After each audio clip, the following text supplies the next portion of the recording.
Hey there, we're back with the update to the Magic Necromancer Healer for the Elder Scrolls Online. This build is going to be tailored towards Scalebreaker. I'm on the PS4, so I don't have Scalebreaker yet, but I've read up on all the changes and yeah, I've tailored the builds toward the new DLC that's going to drop in 7 days from now. So, I've done this build before, this is an update to it. On the old build elsewhere just dropped, the Necromancer class was completely new, there was loads of new players in the game, which is why I chose easy to obtain sets on the last one. This one is gonna use some a little harder to obtain sets, and I'll also give you loads of options for different kind of content. Alright, let's go. We are a Breton. Right now I've got the blue food on. Blue food is, in my opinion, good enough because with all the with our Mundus and all our buffs, our Magicka recovery is like 2000 already, so that's huge, and we don't necessarily need the extra 300 Magicka recovery that Clockwork Citrus Fillet would give us, because this would only give us 3300 health, which would push our overall maximum health to like 15k. And I'd much rather go up to like 18 or 19k using this food, which gives us over 5k max health and 5k max magicka almost.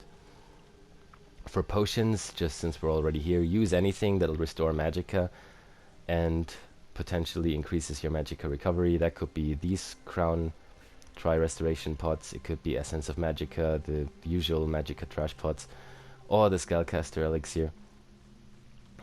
Pretty much anything that'll give you magicka back, and in the best case scenario increases your magicka regeneration even more so, because if you're popping a potion you're probably low on it. So you can also use the normal tripods, the ones that just give you health, magicka and stamina. You'll be fine with that. I don't think that it's necessary for a healer to have the health on the potion, because you can pretty much just heal yourself really, or just pop a quick burst heal. So yeah, anything that gives you magicka will be fine. Best case scenario with recovery. Okay. Stats. Let's buff up. We're at 2k magicka recovery, 36k maximum magicka, 18k health. That'll go up to 19k as soon as I've unlocked the last passive in the Necromancer skill line. And then 11k max stamina. And then we are on... Gonna buff up again. You always want to keep these up. We are on 20k spell resistance and almost 15k physical resistance. So we're quite bulky, we're not squishy at all, we can do lots of fun stuff. I've actually tanked the downstairs boss in Cloud Rest, the portal boss, with this, or I've also tanked the mage boss with the Isotronach. Only the mage though, not the Isotronach, in Veteran Frostvault just yesterday. That was quite fun. I might actually upload that video later on. Yeah, that's about our basic stats. While we're buffed up, let's quickly get into the skills. Bam! Energy Orb. It's still there, and it's still gonna be good in Scalecaller. I know people have been crying over the internet all day long about Healing Springs and Energy Orb. This has changed. You can't spam this anymore. You won't be able to do this. What you will be able to do is tell your group to stack up in one position, which they should do anyway when they're fighting a boss, and then throw one orb into the group, and everybody in it will be able to synergize it. So 11 people, in the best case scenario, will get a synergy from this and a heal from this.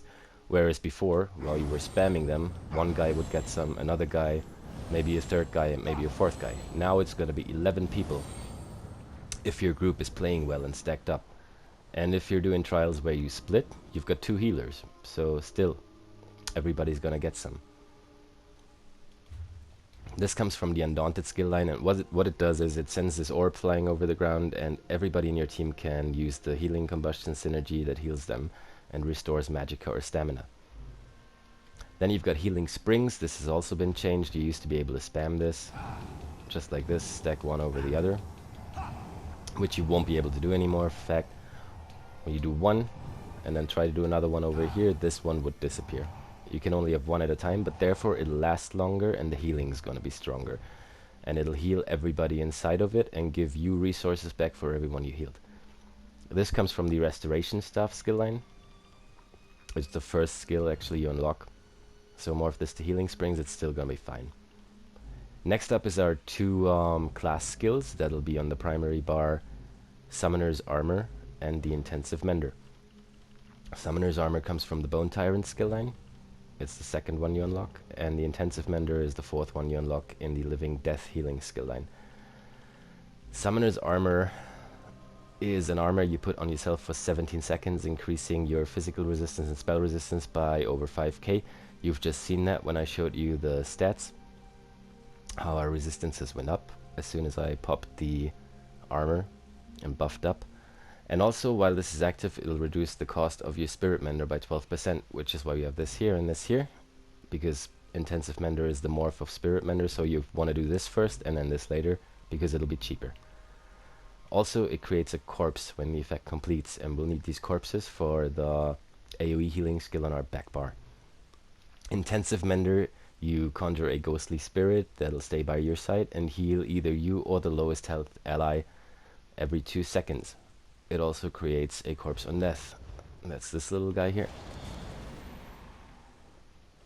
He'll just float around, follow you around wherever you go, and just heal you or the lowest health ally. And that's the corpse that it creates on death. Oops, never mind that.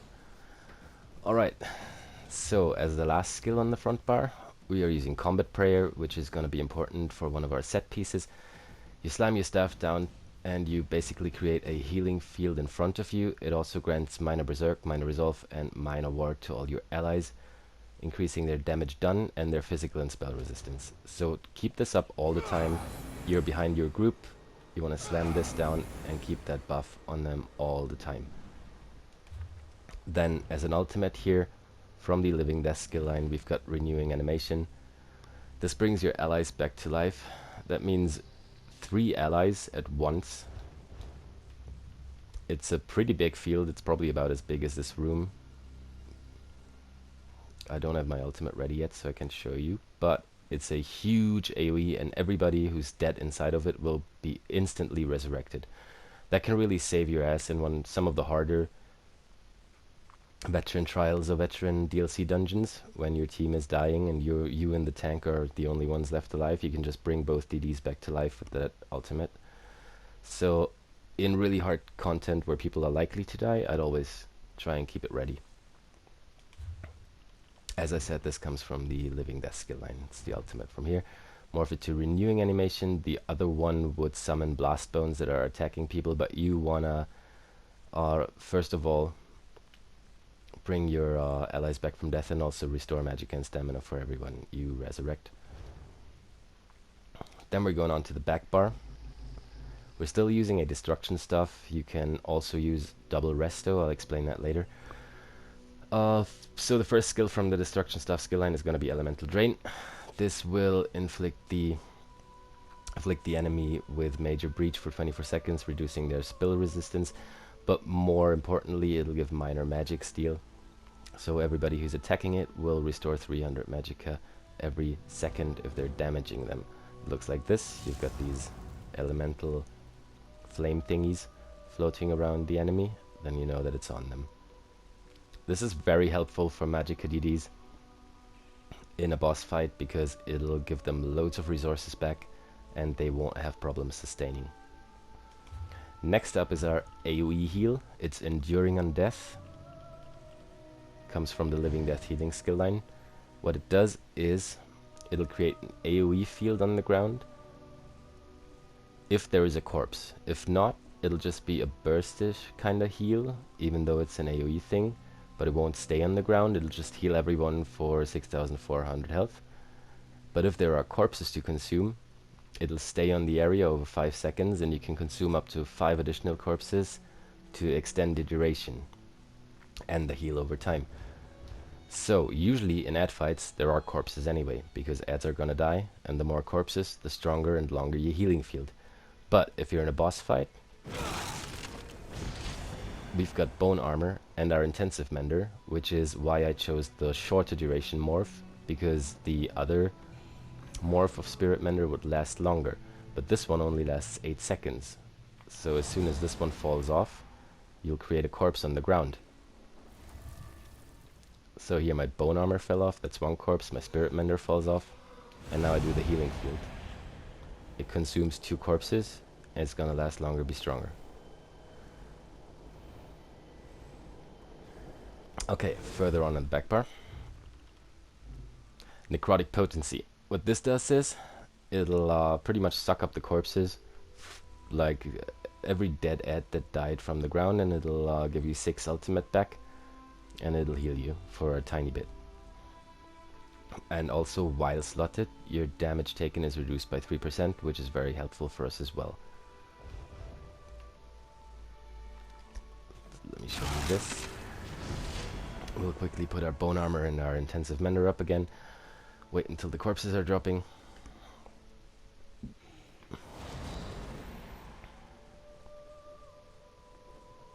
The Bone Armor fall off. Come on. Alright, here. 2 corpses. You suck them both up, you generate ultimate. And now my front bar ultimate is full, even though I haven't even done anything. So this, by the way, would be the Resurrection Healing ultimate. As you can see, it's pretty much filling the whole room. It's a huge AoE, helping you to resurrect people. But back to the back bar, Necrotic Potency. Just suck up any corpses you don't need for your healing field, because all of them will give you ultimate, and you'll have your Warhorn ready all the time, and you'll have your res ulti ready if needed. Next up is Unnerving Boneyard. This comes from the Graveyard skill line. Gravelord skill line. What this does is it afflicts major breach to everybody inside of it, reducing their spell and physical resistance. So if you've got ad pools and you put that on a whole ad pool, because it's quite big, everybody inside of it, every enemy inside of it will have reduced spell and physical resistance, which makes it very easy for your team to just burn them down really quickly. So you can get rid of ads very fast if you put that on them. Also, if it consumes a corpse to cast, it'll deal 20% more damage. It does 21k frost damage over 10 seconds anyway, but that's not why we're using it. We're using it for the major breach and major fracture. The tank usually can give that, but if it's big ad pools with like 10 ads, the tank probably won't poke every one of them. And also, it'll create a synergy for your friends and allies to activate, which is always good. Looks like this. Graveyard. Everything inside a circle, even behind here, is going to get major fracture. What was it? Yeah, major breach and major fracture. So everything inside of the circle can be burnt down really easy. And then finally, Blockade of Storm, slam your stuff down. This is gonna create a blockade in front of you.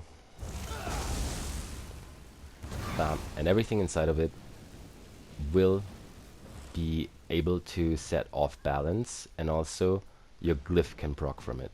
We'll get to that when we're using when we're looking at the staffs. Finally, we've got Warhorn. This comes from the Assault skill line. What this does is it'll increase your allies' max magic and max stamina by 10% for 30 seconds, but more importantly, it'll give them major force, increasing their critical damage by 15%, which is a lot for 9 seconds. So if you're about to burn the boss and people are going like, damage, we need DPS, blow the Warhorn, you'll give them all more damage for 9 seconds, increase all their critical damage. So much for the skills that are on the bar right now. Okay, so this is very AoE focused. You do have the orb as a synergy, but this is an AoE heal. The back bar thing is an AoE heal, especially if there's a corpse on the ground to do it. And then your armor is for yourself, but the Mender heals you or an ally, so it's kind of like looking out for the whole team as well. If you're in a situation where you need strong burst heals, say the final boss at Frostvault, if your tank's a bit squishy, or anything really where you really gotta look out for one person, like Asylum Sanctorium, if you're the kiter behind the tank and looking out for the tank, you can switch out the Spirit Mender for the burst heal. This is Resistant Flesh. It'll heal an ally, you or an ally in front of you for 10k, which is huge, and it'll also grant spell and physical resistance equal to half the amount healed for 3 seconds. So if they're about to go down, you give them a huge burst heal and increase their resistances. One of the strongest burst heals in the game. It's kind of like Breath of Life. Yeah, looks like this, really quick. And what you see here is the negative effect on you. And people were going on about playing this together with Expungent Modify, which will clean you from negative effects, or maybe with Purge from the support skill line, which will also clean you and your allies from negative effects. But really, it's unnecessary. Look at this. I cast it, 3, 2, 1, negative effects gone. I think it's really not necessary to do that. The negative effect it puts on you will slow down your health recovery.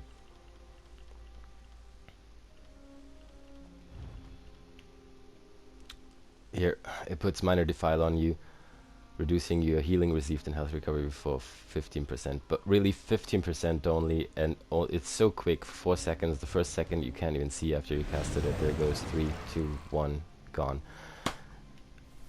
It's not necessary to really have that there. Like, if you pop it, just know that your health recovery is going to be impaired for a very short amount of time, and just try not to die in these 3 seconds. I think you should be able to get that done. Alright, so this is the other setup. And then what I used for Frostwald, for example, was Purge, but not because of the burst heals negative effect. Only because at the final boss you get these plates that are spinning around, and they'll put bleed on everybody, and then your team is gonna start slowly dying. So Purge would be another good one. Also in Halls of Fabrication, where people are getting loads of debuffs, or at the triplets boss, the left one's gonna set them on fire. You can use Purge as well, but don't lose your Summoner's Armor or your Burst Heal in that case, or your Intensive Mender. If you want to use Purge, put it where Necrotic Potency was, because it's gonna be here. Because it's gonna be boss fights mostly, and you're probably not gonna need to generate that much ultimate in a boss fight, because there's not gonna be too many ads dying anyway. So I'd always use Necrotic Potency as the flex slot. It's gonna slow down your ultimate regeneration, but you'll do fine anyway. You'll just not have this. You'll still have your normal ultimate regeneration. So yeah, just like this. What else do we have? We got that on, we got that on. Expunge and Modify, I already explained. I don't think that's a necessary skill. Resistant Flesh is though, for the normal version of the build where I don't need burst heals. I'm gonna put the Mender back on though. Right, Blockade Drain, we've got that. Comet Prayer Healing Springs, we got that. Circle of Protection is a new skill that might come in handy, because that's gonna get a big buff in the Scalebreaker DLC, so you might just want to try it out. What it does is create a big circle on the ground, a rune, so to speak. It's quite big though, and it'll give minor protection and endurance, reducing the damage taken and increasing stamina recovery. So if you're in a dungeon with, say, 2 stamina DDs, that might be very helpful to them if they're not using it themselves, because I know that loads of staminas will probably use it just for the increased stam recovery. So just ask them if you can, if it's not a pug. Other than that, that would be an option, which I would also put where Necrotic Potency is probably then. Okay, so much for the skills. Yeah, we've got Blood Altar too. That creates an altar on the ground, sort of another AoE healing field if it's necessary. It might be helpful. In some situations you just want to put, say, the Blood Altar on the tank. It's gonna get a kind of buff in the next DLC too in Scalebreaker, where it doesn't have the cast time anymore. So it'll just be there right away. It's a pretty good healing skill. I'd morph it to Sanguine Altar. And it pretty much just puts an altar on the ground and around it a healing field, so you can put that on the tank and then go heal the group if you're the only healer in a trial, for example. Might be helpful as well. And then Purge I've already explained. Yeah, that's about it for the active skills that you're using. That's all you'll need to be a successful healer. So let's quickly go into the passives. I'm trying not to waste too much time on that right now, so I'll just go over them really quickly. This one's good. Whenever your Spirit Mender dies, the next one's going to be cheaper. We're using Spirit Mender, so we want that. This increases the critical strike chance. Not totally necessary for a healer. You've just got 10% in the back bar anyway, so you can leave that out if you don't have the skill points. This one though, while we have a Gravelord ability slotted, our physical and spell penetration are increased by 1400, is quite good. And then Rapid Rot increases your damage done with damage over time effects. We have the Blockade and Unnerving Boneyard, so yeah, I'd get that as well. Bone Tyrant. Whenever an enemy dies, you restore Magicka and Stamina. We want that. Reduces the damage taken from damage over time while we have an ability active. We'll always have Summoner's Armor active, so get that. Then increases the healing received for each one slotted. We've only got one slotted on each bar, but 2% is 2%, I get it anyway. And then Last Grasp. This is why I said our health will go up to 19k even, because I have only unlocked one of two of them, and will get an extra 600 health from that as soon as I do. Living Death, healing skill line, you want all of these. Let's just make it quick. This is your healing skill line, this is your bread and butter, you want all of them. Destruction stuff, you also want all of them. And restoration stuff, you also want all of them, because these are your main weapons and you'll be using them and you'll be using skills from them, so all of them are good. Then you want all of the light armor ones, because we're wearing 5 pieces light armor. And you will want Windwalker from the medium one. And then also Athletics, which gives you a movement speed bonus and reduces your roll dodge, which you might have to do now and then. This one only gives you weapon critical, you don't need it. This one, improved sneak, we're not gonna sneak around much. And this is only if you've got 5 pieces of medium armor, so nope. All you want is Athletics and Windwalker. Heavy armor, you want the first 3 here, because they'll boost your physical spell resistance, health recovery, and maximum health. These 2 are only applicable if you're wearing 5 pieces or more of heavy armor, so you don't need them. Only these 3. Then we've got Soul Magic. Nothing in here. I know that DDs are going on about Soul Trip, but that's not our job. We don't need that. Fighters Guild. If you're using Circle of Protection, I go for this, because it'll reduce the cost by 15%. This only increases your weapon damage, so you don't need that. But this one's quite okay, quite handy. You generate 9 ultimate when you kill an undead dead row werewolf, so I'd use this one and this one if you're using Circle of Protection. Major skill we don't need. Undaunted, we want all of these. This one, when you activate a synergy, which you might do as well as a healer, you restore more health, magic, and stamina. And this one increases your max health and max stamina, max magicka by each type of armor worn, which we do. We wear 1 heavy, 1 medium, and 5 light, so get both of them. Assault and support we don't need really. If you're using Purge, you could get Magicka 8, which increases your Magicka recovery, but you're not going to be having Purge on the build in many situations, only in a couple. So get it if you got the skill points. If not, you don't need to. Breton, obviously we do want that. Light armor skill line is increased. Experience gain, max magicka is increased. Spell resistance is increased. Increased magicka recovery as well. And reduces the cost of our magicka abilities. This is why we can sustain so well with the blue food. We don't need that. We do need all of them, sorry. Obviously. That's our class. We want all of that.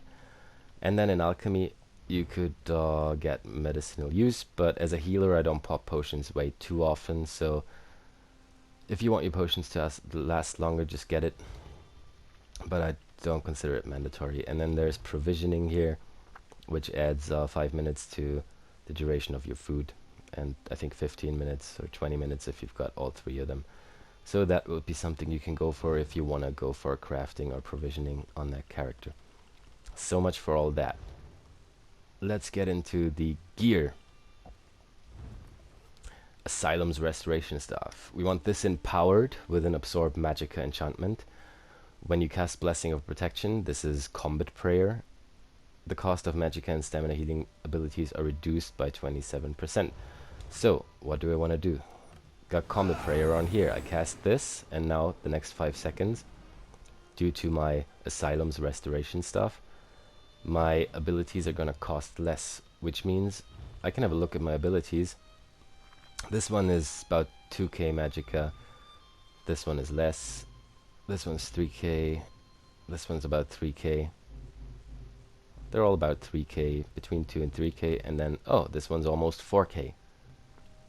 Meaning that if you are sort of advanced in healing and you want to make good use of your Asylum's restoration stuff, you'll be putting Combat Prayer on your group and then casting the Orb, just because it's going to be way cheaper. You're going to obviously have to keep up Combat Prayer more often than the Orb, because the Orb I think can only be used every, what, 30 or 45 seconds in Scalebreaker? And Combat Prayer only lasts about 8, I think. Yep, 8 seconds. So, don't always do this, but if you want to throw the Orb, put in a Combat Prayer before it. Gonna make the Orb way cheaper. Or in Scalebreaker, just check out again the skill costs, see if the Orb still costs as much as it does now. And then just use the most expensive skill after Combat Prayer. This is the Asylum's restoration stuff. There's options to this. If you hate orbs and you'd rather use Mutagen from the Resto stuff skill line, you might as well put on the Maelstrom's restoration stuff, because Mutagen is gonna get a bit of a buff in Scalebreaker, and the Maelstrom's is working well with Mutagen. Another option would be the Master's restoration stuff. This would give you stamina back every time you cast Healing Springs, which is also on our bar. It's not gonna give you probably as much stamina as it used to do, because you were able to spam that, and it would give everybody stamina. And you can't spam it anymore, you can only do one, and then get more stamina back for your group and you. Which is why I went with the Asylum's one, because I think that's just the best option for here. You do the Combat Prayer, and then you cast your most expensive skill, and it's going to help a lot with your sustain. But Maelstrom would also be good, or the Masters would also be great. So then, on the offhand, we're using Olarim's Lightning stuff, or Olarim's Resto stuff. Obviously, if you decide to go double Resto, you won't be able to use Elemental Blockade and Elemental Drain. But you could put other skills in there, like you could put the Orb here, and then Mutagen here, and then do any of the other healing skills like Purge, or any of the ones I've mentioned back here. Or the Blood Altar. Even the Blood Altar would probably be a great choice for double Resto. So that's up to you, but I prefer going with the Lightning stuff still here, instead of double Resto. On this one, we have a Crusher enchantment, which reduces the target's physical and spell resistance that can proc, and we're using it in charged on purpose, because it will increase the chance to apply the status effect by 200%. So here we go. Blockade. There you go. This one in charged with the Crusher enchant, or with a Shock enchant for an increased chance to proc off balance and concussed, which would also take cause the target to take more damage. This one again absorb magicka empowered, because healing increased, and this one charged with Crusher or charged with a Shock enchant, or you can also go with infused and a Shock enchant. It's going to be a bit weaker than charged, I believe, but it'll be perfectly fine. Now, why are we using Olarim's on the back bar only? Because I want to be able to put the circle that you get from Olarim's. What it does is it gives you magicka recovery, minor ages at all time, another bonus of magicka recovery, and then it'll create a circle of might for 10 seconds, and everybody who's running through it, your allies don't have to stand in it, it's enough if they just run through it, will gain major courage for 30 seconds, increasing their weapon and spell damage for 30 seconds. The jewelry, by the way, in Arcane, and with the magicka recovery glyphs, but a spell damage glyph on one of them. It doesn't matter if it's the ring or the necklace or anything, just one spell damage glyph and 2 magicka recovery glyphs, everything in Arcane. You don't have to transmute these, which is quite handy. They drop in Cloud Rest +2, or from the reward boxes that you get every week if you do Cloud Rest. And then the lightning stuff, obviously. So this circle of might here, why do I only have that on my back bar? Because if it was on my front bar as well, and I do this, I might accidentally put it somewhere. Or I'll do this, I might accidentally put it somewhere else. I want to be in control of where my all reams is going. So if I only have it on the back bar, there's only the blockade, the boneyard, or enduring undeath that can actually proc it. Now if you're switching to your back bar and your team is stacked up here, let's attack quickly. You can place your enduring undeath right here, and you'll know the circle will always be right on your team. Because people forget to run through it, some people don't even know what it is. So you just put it on your team if they're stacking up, and you'll buff them all and you'll buff their damage really well.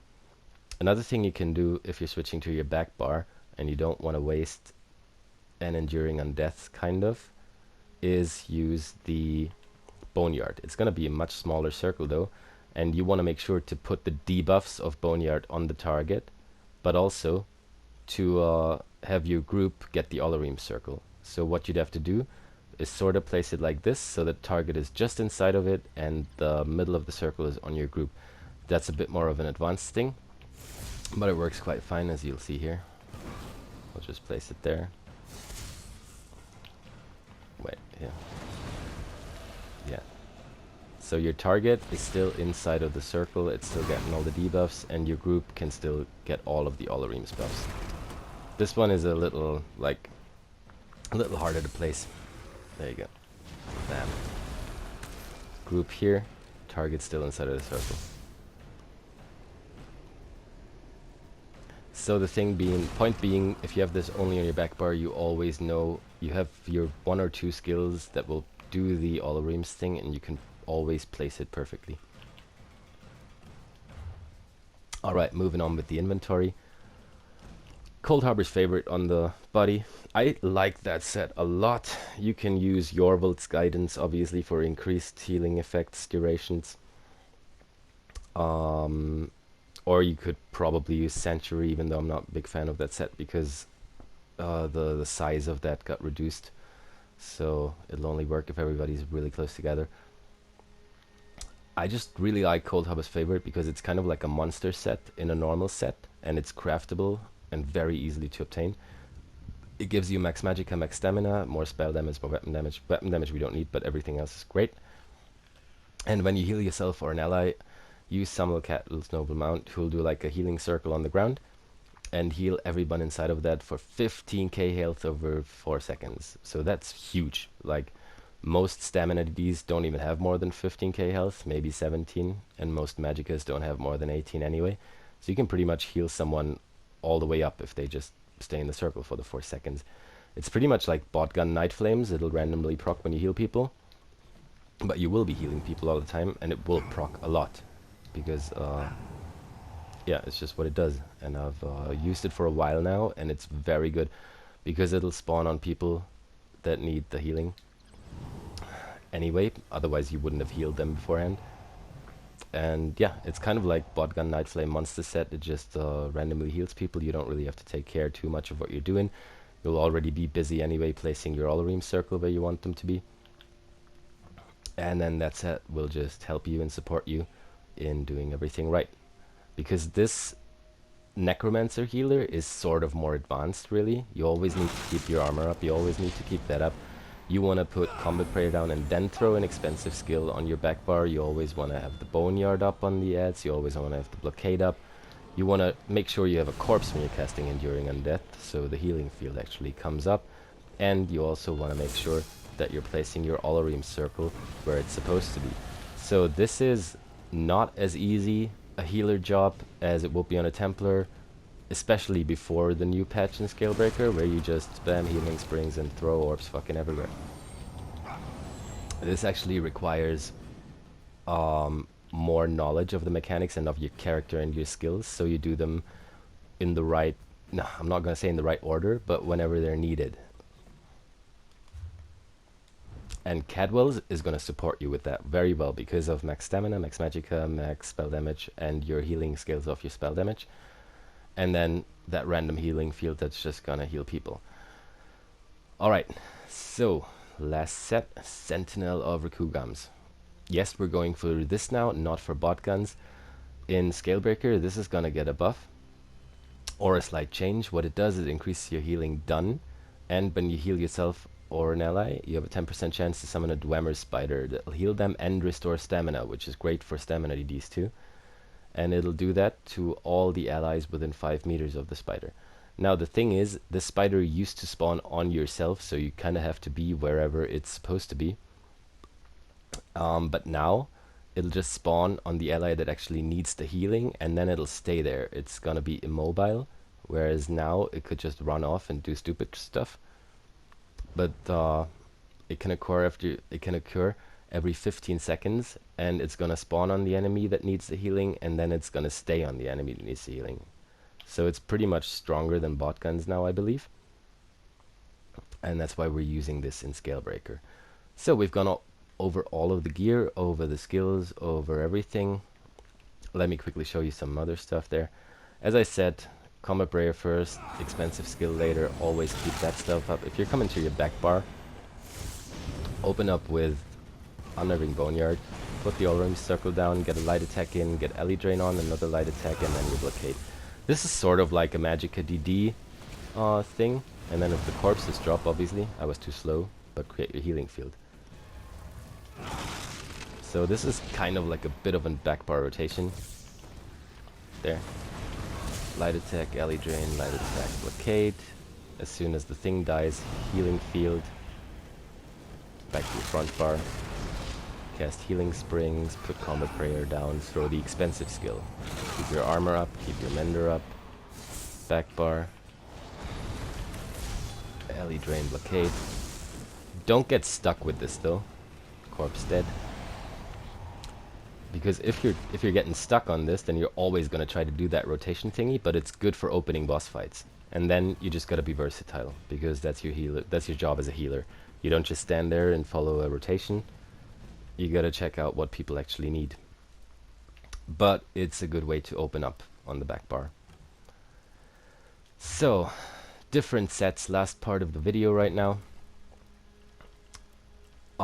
Asylum, I've already said you can use the Maelstroms if you're using Mutagen, or the Masters, because Healing Springs is on the bar anyway.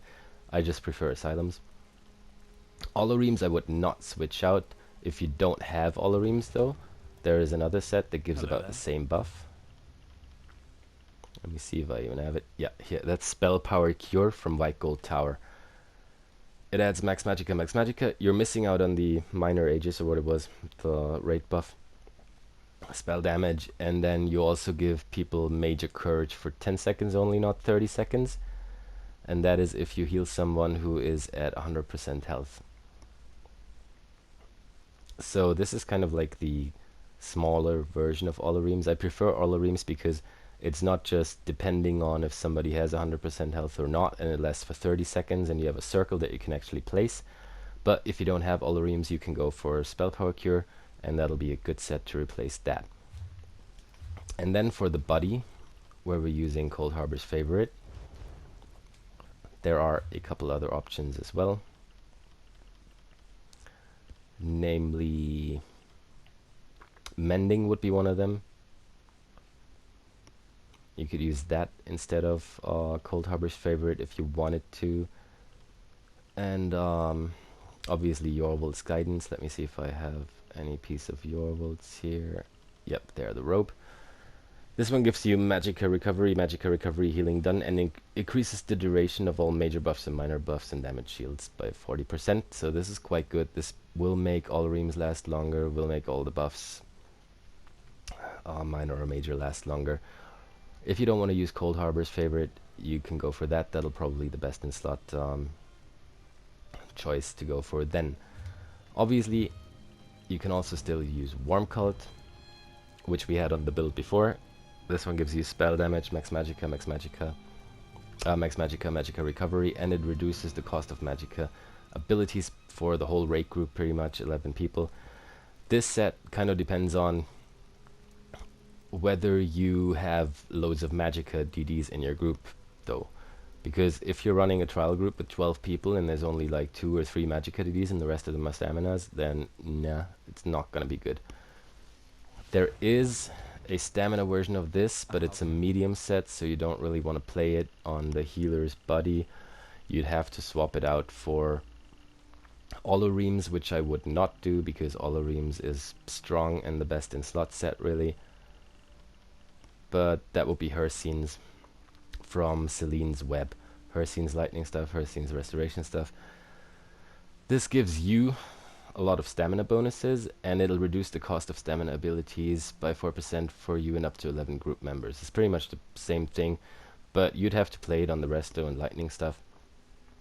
And I would not drop Oloreems, because the damage buff from Oloreems is probably better than the bit of stamina that this gives your allies, even if they're stamina DDs. Alright, there is Sanctuary and Twilight are 2 sets I want to go into still. Yeah, Twilight Remedy, Magicka Recovery, also minor ages, spell damage, and when allies activate your synergy, they heal themselves for 22k, which is huge over 10 seconds, and they gain minor force, increasing their critical damage. So this can also be a very good option if you don't need the random burst heal that Cadwell's gives you, and you've got a setup trial group, and they're actually taking your orbs if you throw them, and they're using the synergy from Boneyard maybe, since they're already in it, because as I told you, you want to put Boneyard on the ground, like right at the edge of the target, so everybody's in it and they can activate the synergy from it, and then they've also got the synergy from your orb, which they can all use. Everybody's gonna heal, everybody's gonna get minor force. Or was it major force? No, minor force. So this would be an awesome thing to have in the body as well in Scalecaller. Definitely, if you don't need Cadwells, and you don't need the duration buff from Yorwolves, Twilight Remedy is gonna buff your group a whole lot. Another very good option. So you got Cadwells, you got Twilight Remedy, you've got Yorwolves as sort of the best in slot ones. People are gonna disagree with me on Cadwells, I know that much. But I think it's great, and it really helped out my trials groups a lot. Like if it's a new trial group, a progression kind of group, where people aren't used to stacking so much and running over the place, it just keeps people alive. It keeps them from dying, and that's what a healer's supposed to be. So, Navintaz is the new healer set from Sunspire, also minor ages, Magicka Recovery, Max Magicka, blah blah blah blah. When an ally activates one of your synergies, they gain a cost reduction for non-ultimate abilities for only 3 seconds. I'd rather use Twilight, to be honest. I don't think this is a very good healer set. It's nice that it gives people 12% cost reduction, but 12% isn't really a lot, and for 3 seconds, some people might not even use this skill in 3 seconds. Yeah, so I wouldn't go with it, but if you're doing Sunspur anyway, maybe they'll change it at some point. Just have it as a backup somewhere in your bank. Obviously, monster sets, bot guns, I've already mentioned. Bot gun Night Flames is an option, and then Earthcore if you're only healing one target, say the tank in Asylum Sanctorium. Earthcore would still be viable, but right now, Sentinel of Kurams and is probably best in slot, and then bot guns. And then finally, we've got Sanctuary. This is another body set you could wear, but I'd prefer Yorwolves and Twilight and Catwolves over this any day. This gives you max health, max magicka, max healing taken. We don't need the health as a necromancer. We already got loads of that. We don't need healing taken, really, because we are the healer. This increases the healing received for you and 11 people within 10 meters of you. Now, 10 meters isn't very much. It will give people more healing, but what is 10 meters in this game? Like maybe from here to here? So you'd have to be really tightly stacked up for this to work. I'm not a big fan of it anyway. Some people like it a lot, but nope, I wouldn't use it for this build. Alright. Anyway, just quick thing for everything. Keep your buffs up all the time. Breton, 64 Magicka, Atronach. Asylum, Masters, or Maelstrom, depending on which skills you use. All Reams definitely only on the back bar. Sentinel of Rikugams or Bot Guns. Cold Harbor's favorite, Yorwolds or Twilight are the things you want to go with. Okay, I think I don't need to do the rotation thing again. You've probably gotten the gist of that by now. Oh yeah, everything in Divines except for the big pieces in Infused. We are a Breton, we have a high Magicka recovery and cost reduction, but we do want the extra Magicka from the Infused. So legs, chest, head, Infused. Everything else Divines. Everything with Magicka enchantments. You don't need tri-stat enchantments as a Breton. You have enough health. You have stamina back from several sources. And then Arcane and 2 times Magicka recovery glyphs, 1 spell damage glyph. And as I said before, Crusher, Charged, or Infused, or Shock enchant. And then Absorb Magicka and Powered. Okay, I hope you enjoy this build. This was a bit of a longer video, I know that. But there's just lots of things to say about Necromancer Healing, because it's not an easy class to play, but it's a very fun and very strong class to play. So I hope you enjoy this. Let me know how your Magicka Necromancer Healing is going. And goodbye, see you next time.